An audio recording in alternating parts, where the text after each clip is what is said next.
Hello, welcome to a special presentation from Beyond 2000, a program in which we'll put Australia's future, our future, under the microscope. Australia's international reputation and position is not what it once was, nor is our living standard, and the indications are that it is going to take more than a good deal of pain to fix them. But it is said they can be fixed. In order to put together this forecast, we have extrapolated some current trends to the year 2020. More importantly, we have tapped some of the finest brains in the nation to consider the questions that shape our future. The purpose of this program is to generate discussion, maybe argument, over those questions, to focus the nation on our future. Not all the people you're about to meet agree, except on one point. Act now.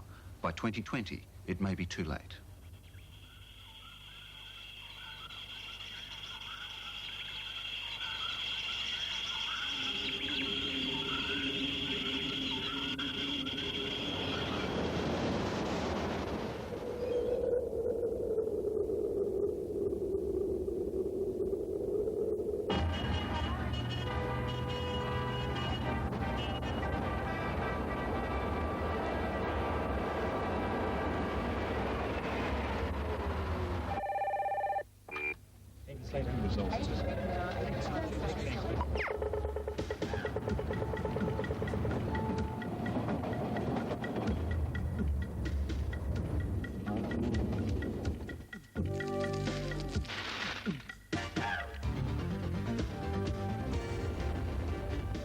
This is it. We either take it or we fluff it. The entire fabric of our population will undergo drastic changes. And out there, they don't want it.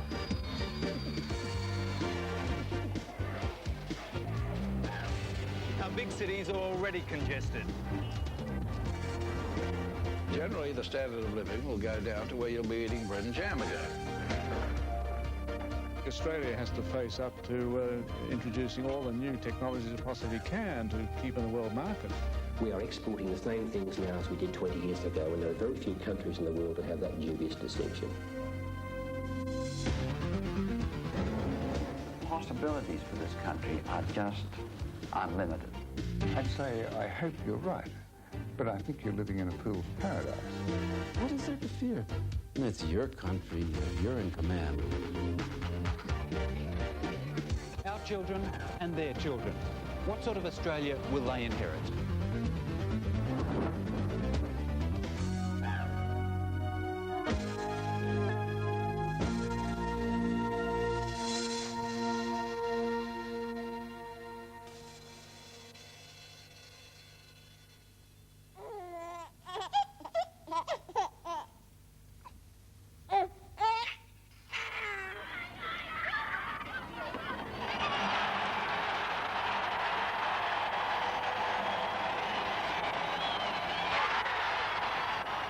When Australia gets its act together, you are unbeatable.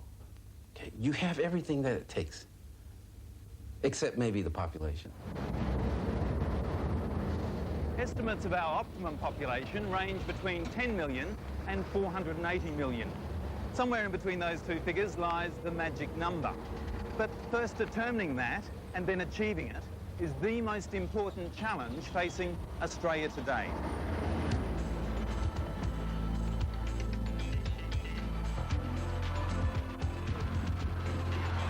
$16,806,730.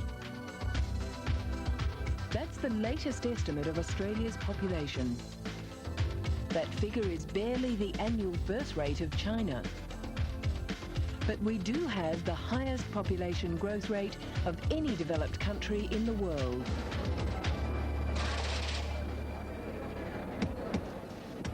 We've managed that with a migrant intake of around 150,000 a year.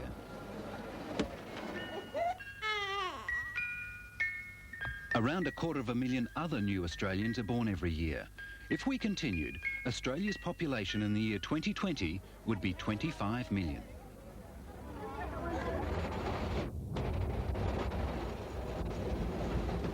Now, if we grow at something around about 2.5% per annum, which I suspect we will do from the mid-90s onwards, I'd expect a population starting to give perhaps 35 to 40 million quite a nudge. In other words, at least double and probably more.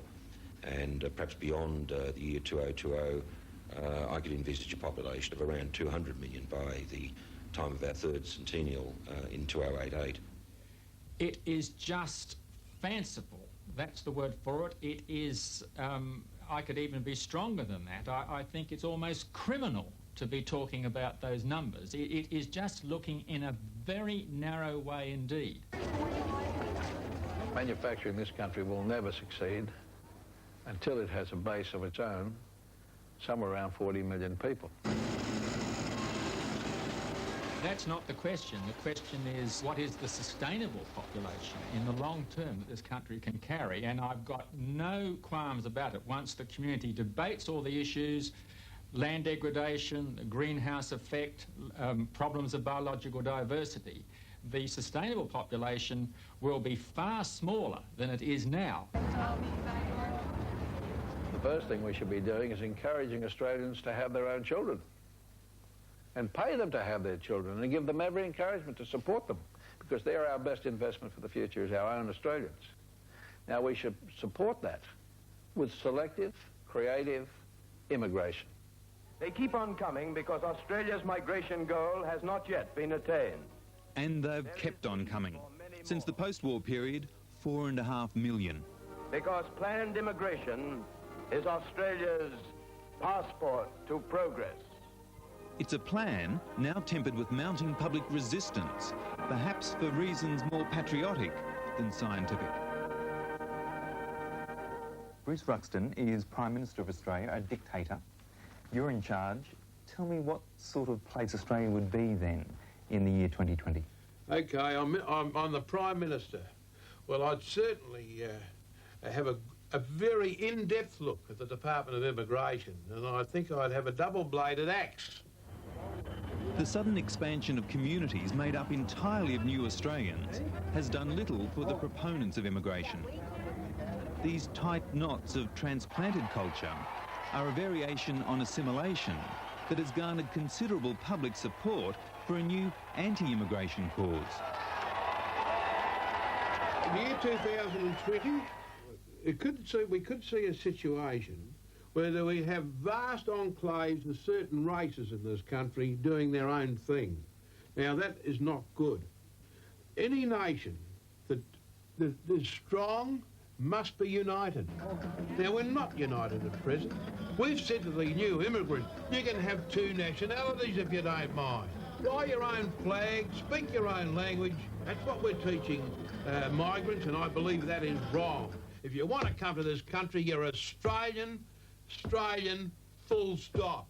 I swear by Almighty God that I will be faithful and bear true allegiance to Her Majesty Elizabeth II, Queen of Australia, her heirs and successors according to law, and that I will faithfully observe the laws of Australia and fulfil my duties as an Australian citizen. Pronounced waves of migrants have distorted the age structure of Australia. As a population, we're getting older. Although continued high levels of immigration will hasten the broadening of our base market, it won't make the population any younger.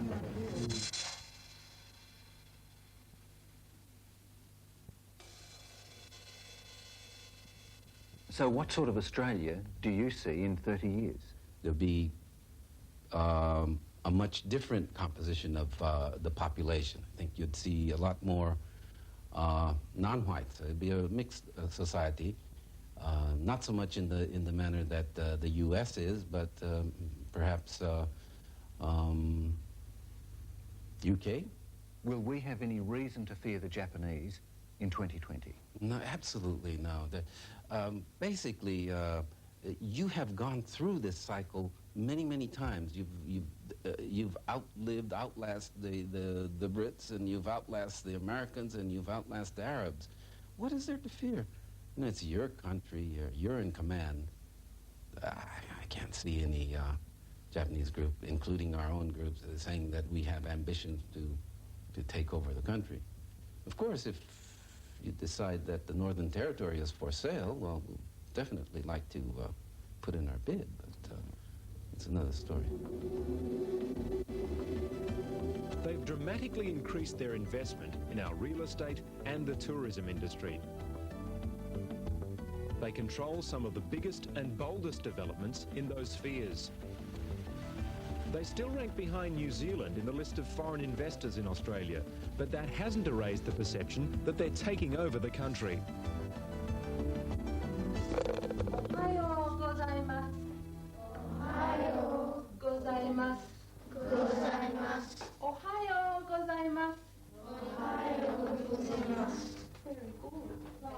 At just 12 years of age, these Year 7 students have already begun learning the potential key to their careers. This is only their third lesson, and of course not all of them will persevere long enough to become fluent in what is a very difficult language, but it's a start. And this scene is no longer a rarity. There's been a spectacular leap in the number of young Australians taking up the challenge of Japanese.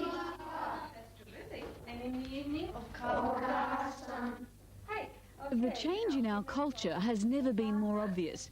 There's a desperate shortage of teachers of Japanese. That's to meet a demand that's grown more than 5 times over in as many years. It's just one indication of the Asianisation of Australia, a phenomenon that promises to go well beyond a recently developed taste for Thai food. Don't you believe that Australia is a better place now than it was 20 years ago? No, N-O, capital N-O, neon lights. No, I don't believe it's better now than it's ever been. No, I think that 20 years ago saw Australia a very stable, cohesive society. But not now. We're divided. Multiculturalism has divided Australia. In fact, it's fractured Australia, and I think beyond repair. Well, Bruce Ruxton has probably never met the American futurist Paul Ehrlich. But if he did, he'd more than likely be interested in Ehrlich's contention that Australia doesn't need an immigration policy. He maintains that by the mid-21st century, Asian boat people will be landing here on these northern shores, not in thousands or tens of thousands, or even hundreds of thousands, but in millions. It won't be a migration, it'll be a virtual invasion, with practically nothing we can do about it. The situation exists today in places like the United States and Hong Kong, where rich and poor share nothing more than a border.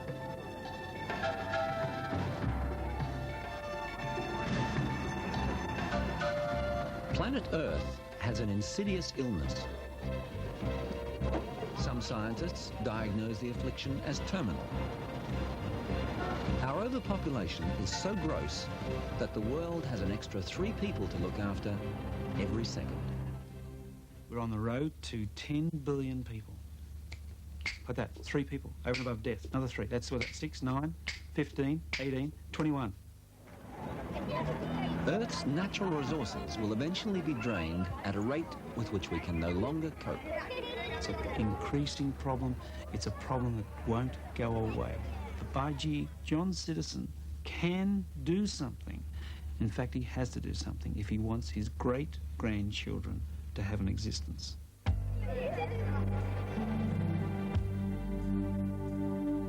It's a problem the world will have to tackle together. Australia may be called on to play a key role in this global team. We can't afford to be so naive as to think that this dilemma simply won't touch us, because one day it will. Coming up on Australia 2020, Australia's coveted geographical position. Can we defend it in a world with a new set of rules? What would you say to somebody who said there was no chance that Australia would face any military threat before 2020? I'd say, I hope you're right, but I think you're living in a fool's paradise.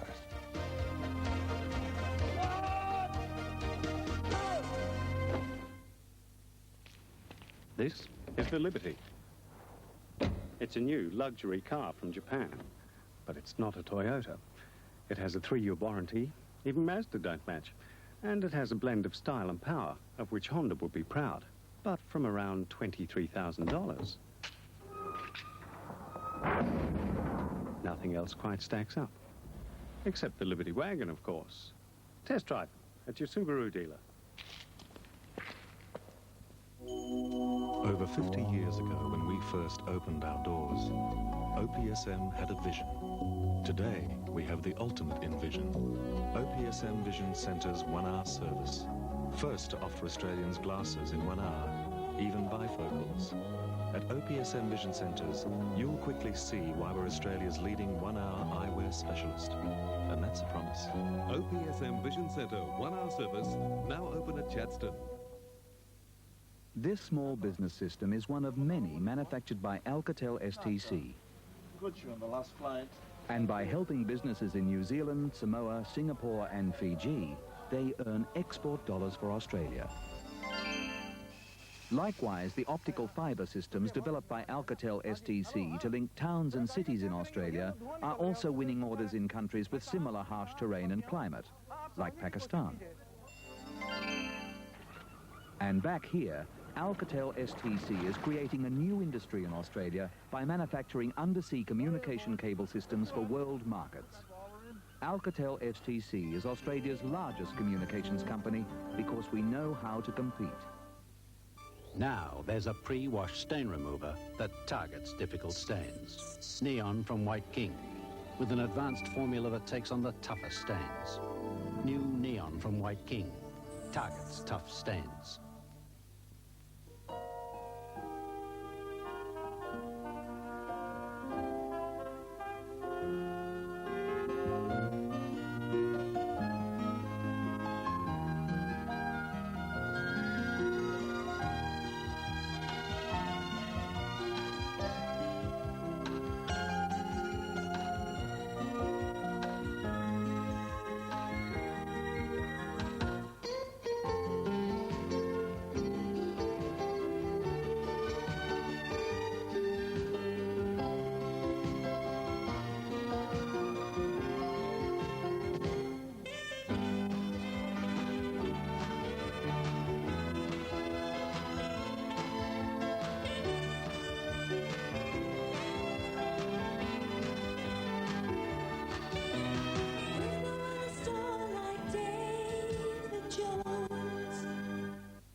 Sunday night. I'd like to report an assault. She's making it up. I didn't consent. She's lying. You can't believe him. Skirts, Sunday, 7:30.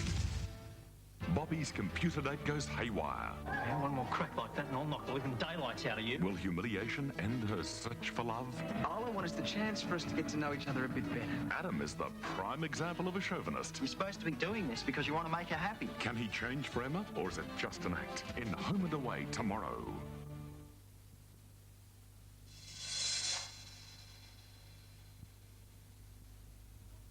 Attention! Shoulder out! Follow right, quick! March! From these young men and women will come the leaders of our defence forces in 2020. They'll be protecting Australia in a world where the rules have all changed, in a Pacific region where Japan will be the major military power. And population pressures, not only on our northern neighbours, but around the globe, will ensure that our vast tracts of underutilised land will become a prized target. Australia has just over 68,000 defence personnel. They spend their days preparing for the uncertain arrival of battle. In the desperately overpopulated world of the 21st century, it may be that the first action any of them see will be foreign civilians landing on our northern shores. One! Go!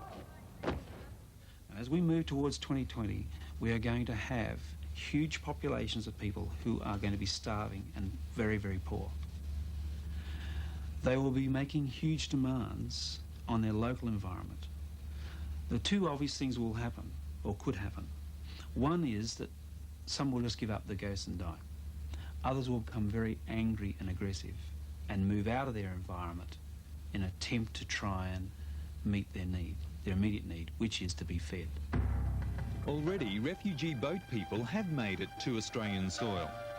The prediction is for a wave of them, forced to flee the intolerable conditions of their homeland for a country they believe must offer them a better existence. They will come in a crowded world either because they just arrive as refugees and we have not the will or the capacity to reject them. They will come because we are defeated in conflict and that there is not the respect and capacity for this country to preserve its own identity as it presently wishes. Or they might come because we are not held in high regard in the international forums and they will just allocate our space to others. Right, let's now look at the second option open to ICA Company when he assaults this enemy platoon position here. Australia's options in the event of a mass landing of boat people would not be as clear as these. That would be a very difficult problem for us. And as I say, I think the only way then to counter it is to take action against that country directly, or at least say to them, there's any more of this and we will have to take military measures against you because you are invading our country, no matter what sort of a face you try and put on it. It becomes a war situation. It does. Defence analysts believe strategic interest in the Indian Ocean and Pacific Basin regions is escalating. While it must be pointed out that no one country is eyeing Australia, the concerns about our defence capabilities are growing. What gets me is that people say it would take 10 years for a threat to Australia to develop, and I think that is absolute nonsense. Indonesia, for instance, has the capability of putting at least 10,000 troops on Australian soil within 48 hours. So there's a potential military threat to our north that we really couldn't handle. That's right. We're not in a position to handle now because we've got no surveillance and we don't know what's happening in the north. We do have surveillance of a sort. Of a sort. We have a civil coastal surveillance that flies at present, from 1 hour after daylight, and it finishes by contract 1 hour before dark. Really, if anyone were going to invade, they would hardly be worried by that. So really, air surveillance at present, anyone can fly into the north of Australia any night. They could say they're coming, and there's nothing we could do about it. 138 and takeoff. Rotation. By 2020, Australia will be so much closer to the rest of the world.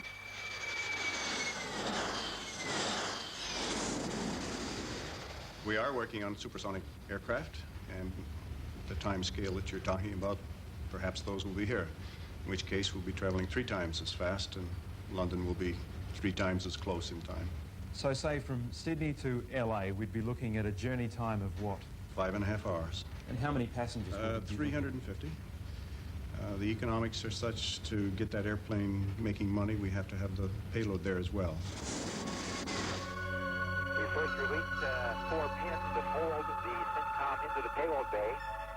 And then here you can see the... By 2020, we'll have a new frontier. On the center switch panel, which releases A series of facilities will achieve the long-held notions of permanent life millions of miles away from the surface of this planet.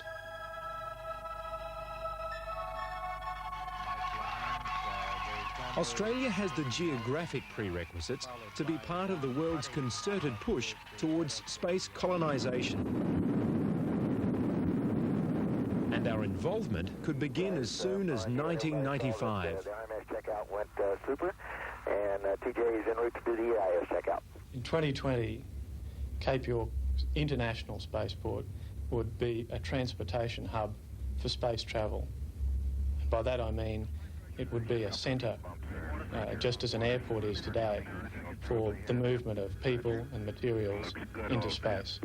T-minus 545, and Gene Cernan made that final guidance alignment. That's the last action taken by the crew. Somewhere in the 88,000 square kilometres that make up the rugged northernmost point of Australia is the best location on Earth to put an international spaceport. The position is just 12 degrees south of the equator. A phenomenon called the slingshot effect makes it considerably more attractive than current sites in the US, the Soviet Union and Japan. It will be in direct competition with the European Space Agency's location almost on the equator in French Guiana, but Australia offers considerably less logistic problems. The extra speed gained at the Cape York latitude would allow bigger payloads to be carried using the same amount of thrust and fuel. Compared to a Soviet location, an Australian launch can provide 1/3 more payload free. Started. All engines are started. We have ignition. 2, 1, 0. We have a liftoff. We have a liftoff, and it's lighting up the area.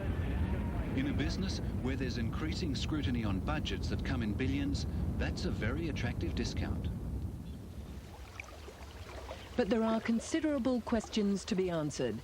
Within the boundaries are a host of Aboriginal sacred sites, and much of the Cape York Peninsula is virgin wilderness, unchanged for millions of years.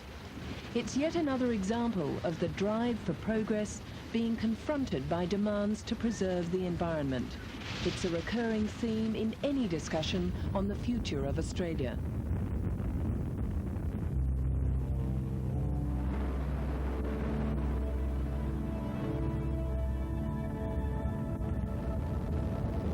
We could be launching 15 to 20 rockets a year, and in today's money, that's worth $2 billion a year of exports for Australia. So how important is it to the future of Australia? It's our last chance to get into space in a big way.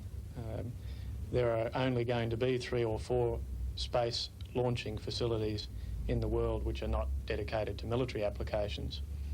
And if Australia doesn't take the chance that it's got now, we won't get another one. This is it. We either take it or we fluff it. With it would go the dreams and aspirations of the thinning ranks of our science students. And yet, the key to a rejuvenated Australia is education.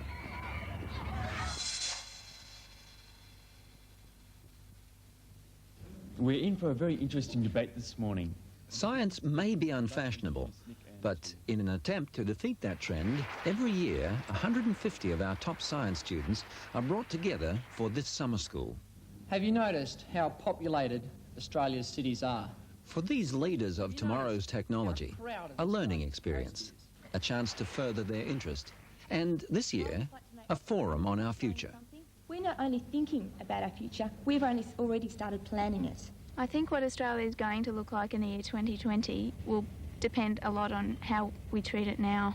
There will be hopefully more scientists in Australia, and hopefully our economy will be much better than it is today. I've heard a lot of the catchphrase, we're the youth of tomorrow, we're the people of tomorrow, we're Australia's future. And I don't believe that's strictly true, because Australia's future is today, and this is where Australia's future begins. We're not something that's going to be, we're happening now. Next, Australia's most valuable natural resource. That's what a first world economy is all about. Brain power into wealth. And the prospect of a woman in charge. I think the chances of a woman becoming Prime Minister of this country are better than they've ever been.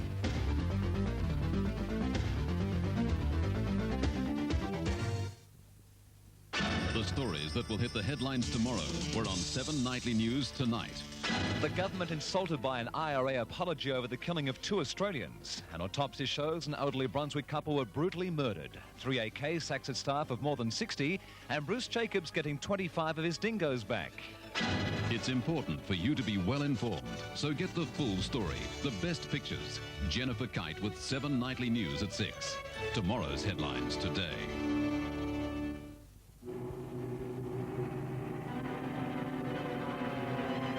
If you want to be sure of a perfect rollover for your superannuation, make a prudential decision today.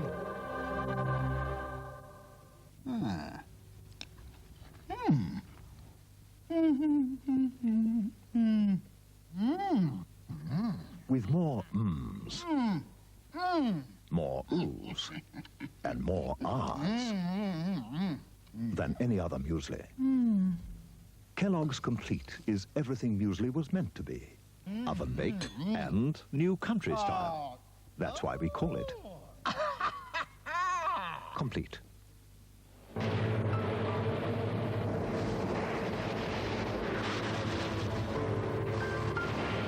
The Simpson Quintet ESP is the most energy-efficient dishwasher ever made in Australia.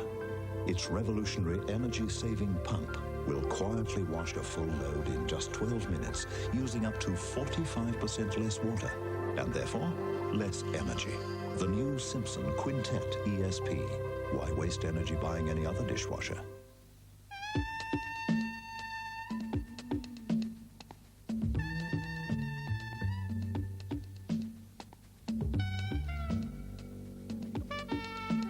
She got diamonds, silk and pearl.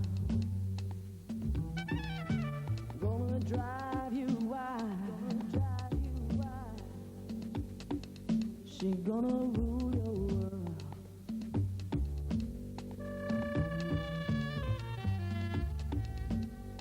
Swing that rhythm. Hail the beat.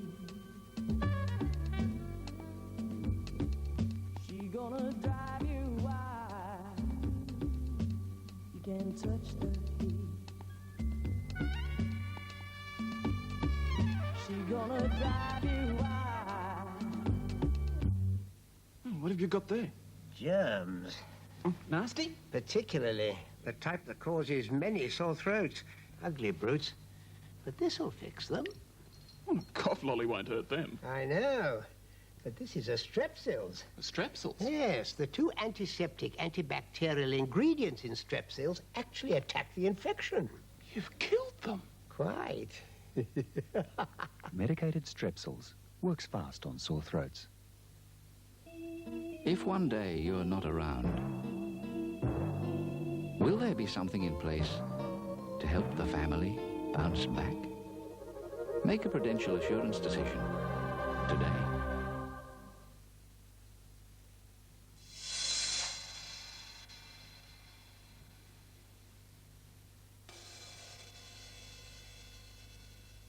You gotta walk the plank, ride the hook, go to left and right, and keep it nice and tight. And now the time is for you. You're moving down the wall, now steady as she goes. You got your toes upon the nose, now you hang by. Any attempt to predict Australia in 2020 necessarily includes a look back 30 years. Back to the sensational 60s, when the mining boom flooded this country with capital and our standard of living was unparalleled. Our failure to reinvest that enormous wealth in local industry and the ensuing slide in living standards may cause our grandchildren to look back with more than a tinge of anger. It's not going to be very complimentary. I think that we will probably go down as the dopiest, laziest, indolent, most short-sighted generation, probably in history of Australia.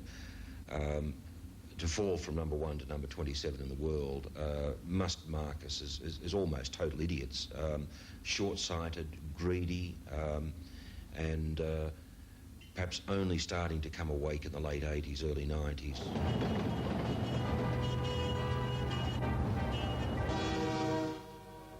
We were once a country that depended heavily on selling our natural resources and the products of agriculture overseas. Australians lived off the sheep's back with an attitude that a strong back and a thick head would see you through. An attitude captured in the old saying, "She'll be right, mate."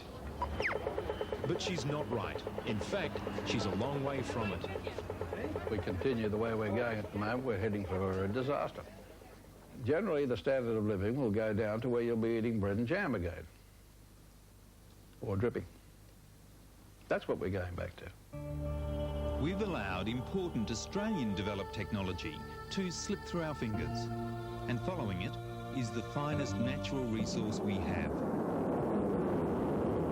About a year ago, I recall at the University of New South Wales, where I teach, at a graduation, 5 of the PhD students in chemistry weren't even around in Australia long enough to pick up their degrees. Each one of those students had cost the Australian taxpayer about $500,000 in terms of their training. We had lost them to overseas companies, to overseas research institutes, because we couldn't offer them jobs.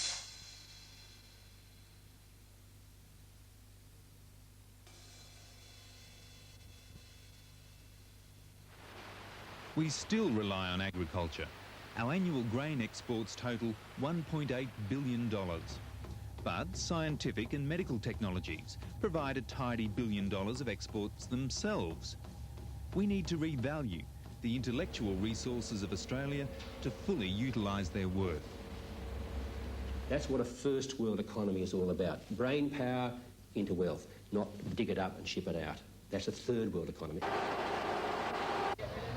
For too long, the focus seems to have been on failure.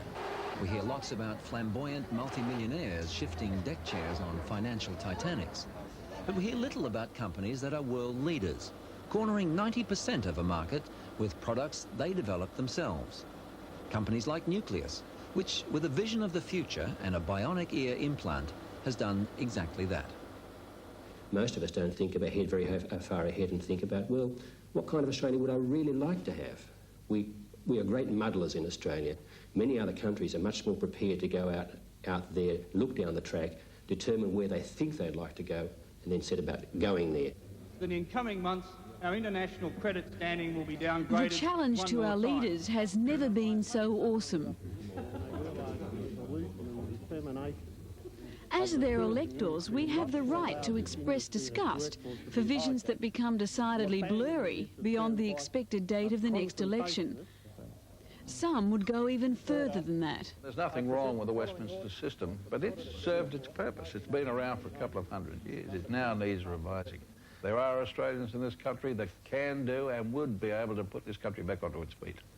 But he must have the power to do so, and he mustn't be recruited by way of an electoral system. He must be selected, as you would any chief executive, and pay him commensurate with that. And when I'm talking about pay in today's dollars, his salary and perks would be not less than $2 to $2.5 million a year. Don't worry, I'm not forgetting you, darling. He may not be the correct reference to our future leader.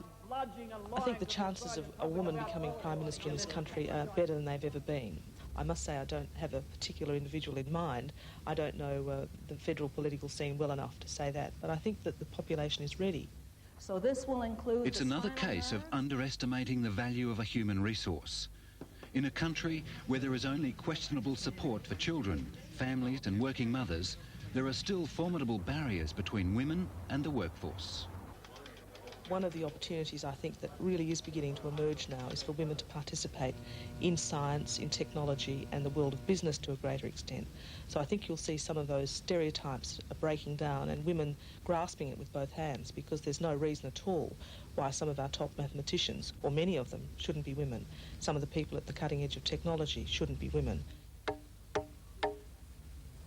But the most disadvantaged people in Australia are Aborigines. 2 centuries of treatment as second-class citizens is embedded in their psyche. They're not able to take steps to improve their position because they feel hopeless. So the resurgence of Aboriginality, if you like, I think is a really positive sign. On Bathurst Island, off Darwin, that resurgence has been most evident in the arts. Last year, the Tiwi People's Art Council posted a turnover in excess of $500,000. But it's not as simple for those living in cities, where many of these works are sold. They're overrepresented in unemployment and imprisonment rates, and their health problems are chronic. If we find Aboriginal people in that position by the turn of the century and beyond as a community, we stand condemned. So I think it's important that governments are very interventionist, but that they do that in a way that clearly allows the Aboriginal people to take the running, to decide how, what and when. The long-awaited treaty between black and white Australia could be part of the answer. A treaty is going to definitely happen, and Aboriginal people have to make that happen. The treaty is going to give Aboriginal people pride, and pride itself will carry Aboriginal people's future. The whole country's future depends on how we care for the land. We may be able to learn from those who are here before us. This might sound very radical to Australians now, but unless we take a leaf out of the book of our Aboriginal people and identify with the land and become sort of stewards of it, and feel part of it. Their religion was the land. And that's what I'm saying. We can't have an economic religion that and survive that's divorced from the very land that feeds us and helps build our houses.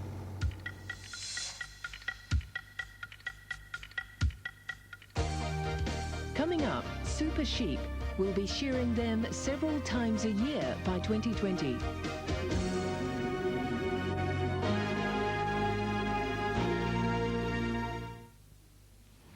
This is the Liberty. It's a new luxury car from Japan, but it's not a Toyota. It has a 3-year warranty, even Mazda don't match, and it has a blend of style and power, of which Honda would be proud, but from around $23,000. Nothing else quite stacks up, except the Liberty wagon, of course. Test drive at your Subaru dealer.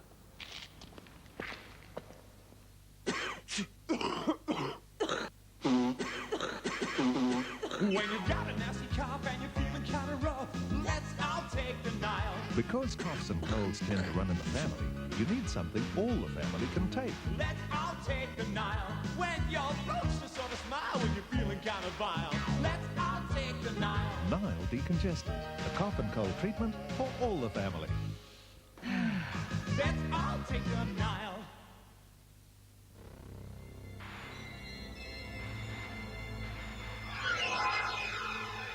Increase to 90. Winding it up. 90%. Okay. BP 90 over 40, 1036. We got it, baby. We got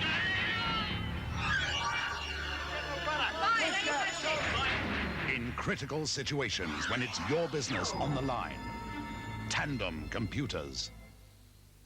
Now there's a pre-wash stain remover that targets difficult stains. Neon from White King, with an advanced formula that takes on the toughest stains. New Neon from White King targets tough stains. We'll take you where you want to go and tell you all you need to know. The big gun is number one. The big gun is number one. The big gun is number one. Cannon facts. Hi, the world's been waiting for you. Cannon facts. A guaranteed 2-month term deposit at State Bank Victoria can earn you up to a high 14.75% per annum. All you need to do is invest a minimum of $1,000 and relax for 2 months. The Tats Lotto midweek jackpot is $2 million this Wednesday. What will you do if you win? I'd buy a new ute for a start. What will you do if you win? $2 million jackpot this Wednesday. Tats Lotto. The magazine for women. The First Ladies of Rock with Mad Dogs and Crazy Cats. There's more for your money. Now. A renegade Soviet agent hell-bent on starting World War III. Pierce Brosnan and Michael Caine in The Fourth Protocol premieres Sunday on 7. Next on Hinch. The Thin Grey Line, the men and ships protecting Australia's coast and fishing grounds. We're on board as they catch illegal fishermen. Just over 5 miles, we have what appears to be an Indonesian Type 2. Hands to boarding station, hands to boarding station. Gotcha. Next on Hinch.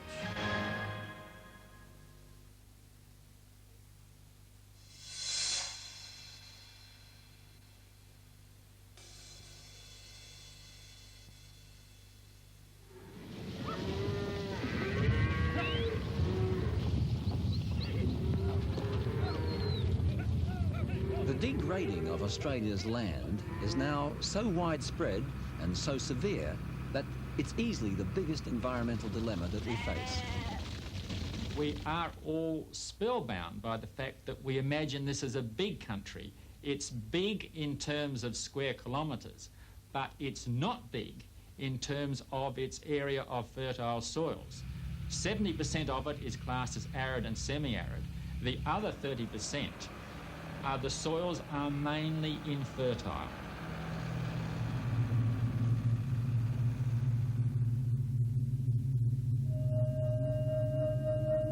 The dust storm that darkened Melbourne in 1983 may have been a final warning. Tons of soil wafted through the city, creating a scene that looked like it came from a movie about the end of the world. It was a spooky symptom of our major ailment. That's about as much as we can tell you now. They're just ghosts, the 800-metre corner.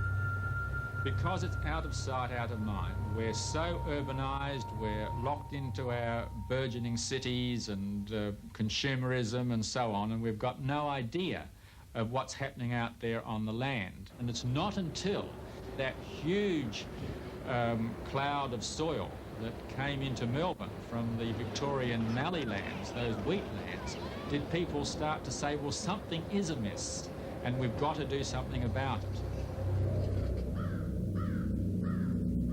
32 million hectares, that's an area 5 times the size of Tasmania, is now salted. For every tonne of wheat produced, the sacrifice is at best 3, but as much as 16 tonnes of precious topsoil. The blanket use of superphosphate has left us with vast and growing areas of acidified soil. Maintaining our farmlands is clearly a far more costly and complex exercise than we ever believed it was. Farming is a very complicated business, and I think that more people in Australia should recognise what very difficult management systems farmers have to deal with. The agriculturists of the past knew no better. Their quest for clear farming country was relentless. Their task performed as though their lives depended on it.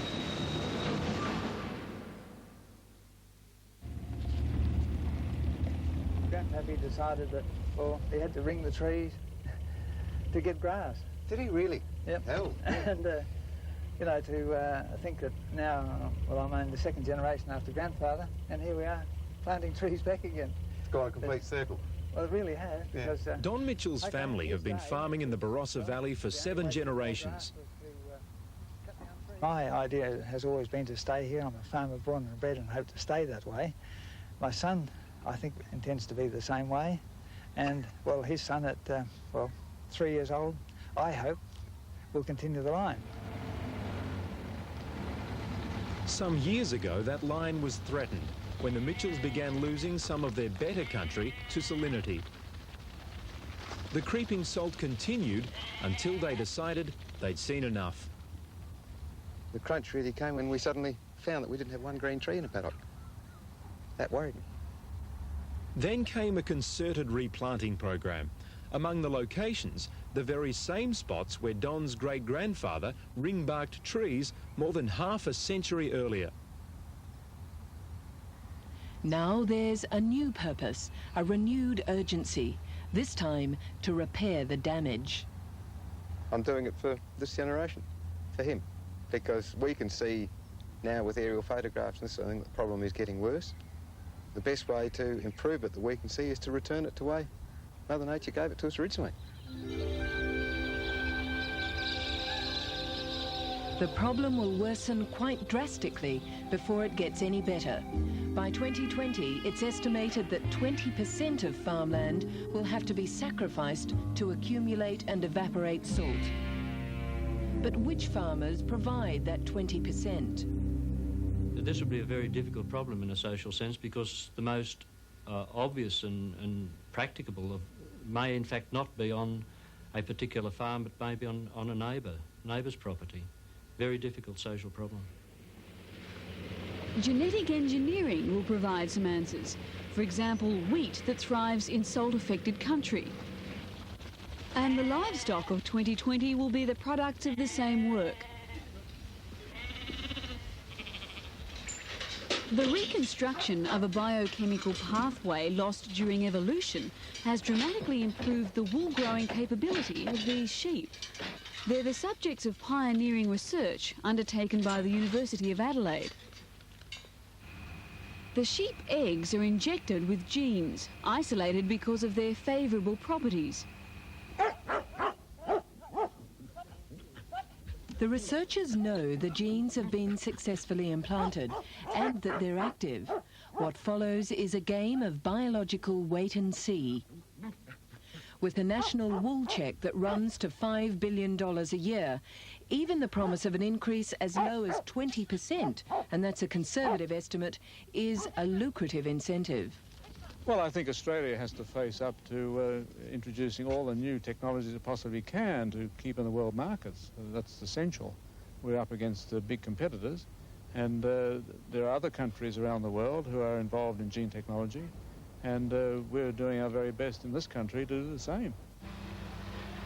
Our fully automated shearing sheds of 2020 may be visited by the same animal many more times than the current once a year.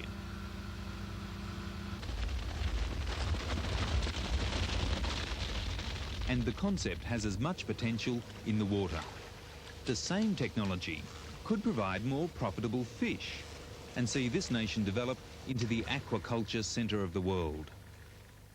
They'll grow faster, they'll be more domesticated, and they'll be able to breed a lot more, so the production will be many, many times higher than what it is now.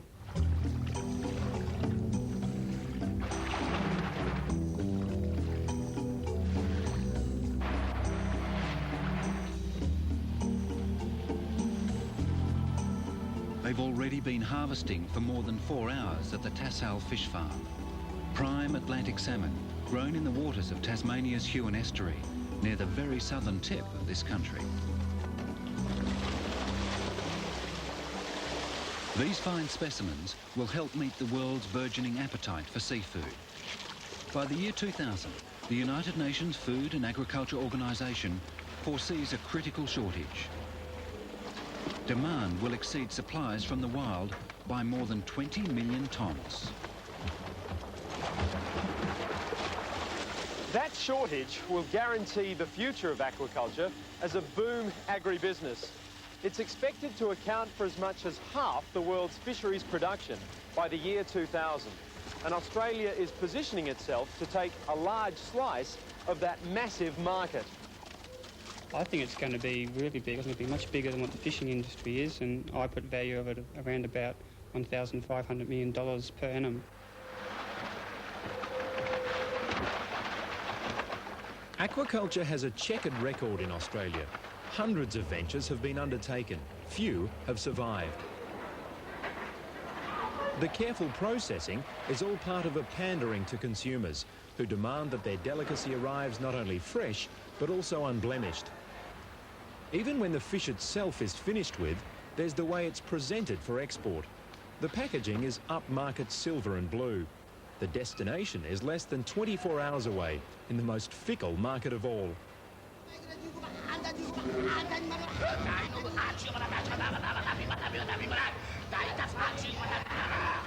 The Japanese have been quick to recognise the overwhelming advantage Australia has over other producers. Our fish farms haven't been fouled by pollution, and keeping them clean will keep this industry alive. We've certainly seen evidence in aspects of aquaculture in overseas countries where their attention to detail in harvesting methods and disease control have left industries in decimation. We must ensure that's the aspect that doesn't apply in Australia. It's an example of sustainable development. That's the buzz phrase of the Green Awakening, a concept that represents the shotgun marriage of ecology and economics, of conservation and development. Holding the gun is an environment that shows no signs of forgiveness for the unrelenting stress that industry has placed upon it. The point is to find new products, new services, new technologies that we can sell both to ourselves and to the rest of the world, which at the same time either conserve the environment or perhaps even enhance it.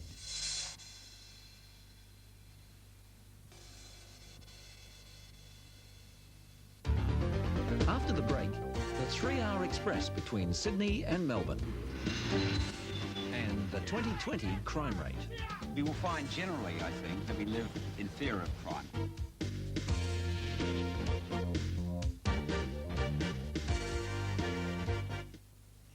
Hello, Jennifer Kite, looking forward to our late news in Tonight Live. An apology from the IRA has done nothing to lessen outrage in Australia over the murder of 2 young tourists in Holland yesterday. The families are on their way to claim the bodies of Nick Spanos and Stephen Melrose. Police claim a man murdered a Sydney receptionist before yesterday's Pacific Highway bus crash. And 100 pages of easy instructions on filling out your tax form. We'll see you on Tonight Live.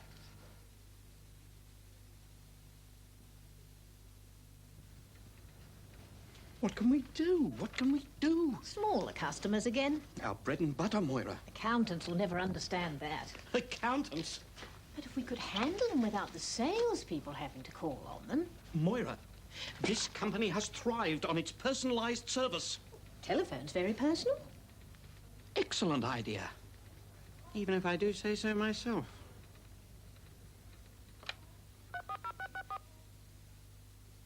Many people think, because of the way we look, David Jones is more expensive than other stores. But when they come in, they're so surprised to find that our prices are as low or lower than our competitors. Even when they're on sale, we immediately reduce the price of the same merchandise. We're proud of our service, and our pricing policy guarantees you pay no more. So why shop anywhere else? There's no other store like David Jones.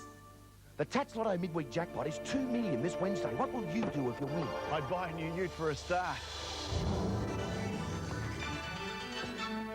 What will you do if you win?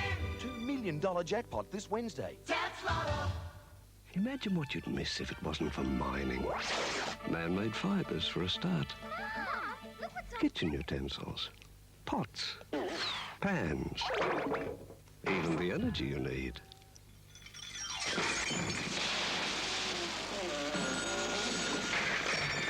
Now, without everything that mining produces, you'd be left with nothing.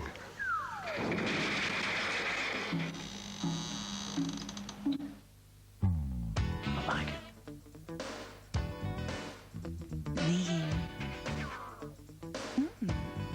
Cuisine. Lean cuisine. The name says it all. Oh, yeah. Everywhere there's work to be done, there are traders doing business. Ford Traders with economical diesel power. Ford Traders, some models with suspension cabs for a smooth and stable ride.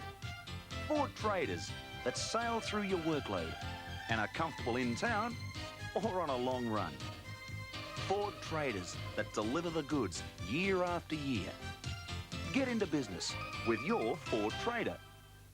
All fixed. The smaller customers. Yes. From now on, we'll be keeping in touch by phone. Are they happy? Very. And the accountants? We have a winner.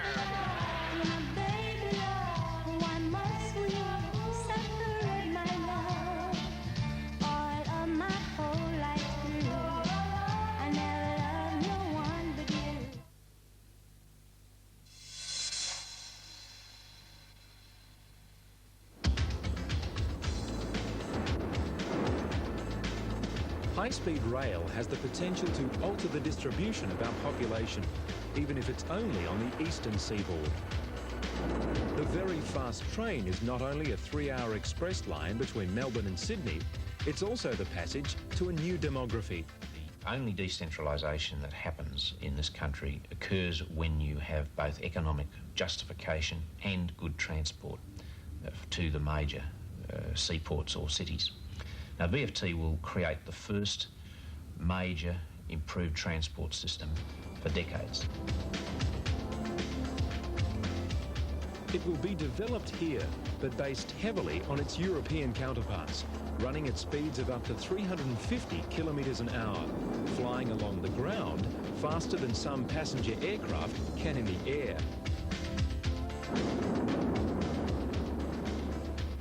Judging by the French experience, a VFT between Sydney and Melbourne would have a profound effect on passenger demographics. For instance, on the Paris-Lyon line, the number of people travelling by train in the past 10 years has more than doubled, while the number of people flying has halved. Of course, that's meant a major shakeout in the airline industry. But for a change, it's been the passenger who's benefited most. That's the aim of the VFT. The plans outline a continuous telephone and fax service throughout the journey. The provision to do business on board will be a key in the marketing strategy. And there's more. The service will not be hampered by weather conditions. They guarantee it will be reliable and punctual. Virtually all points along the VFT corridor between Melbourne and Sydney will be within an hour or two of both Melbourne and Sydney and Canberra, some dozen times a day. There has been opposition to the VFT, not the least of which has come from environmental concerns. In France, they've constructed tunnels under the line so as not to impede the passage of stock and wildlife. More elaborate measures may be needed before high-speed rail becomes a reality in Australia. Brand new life continues Sunday on 7.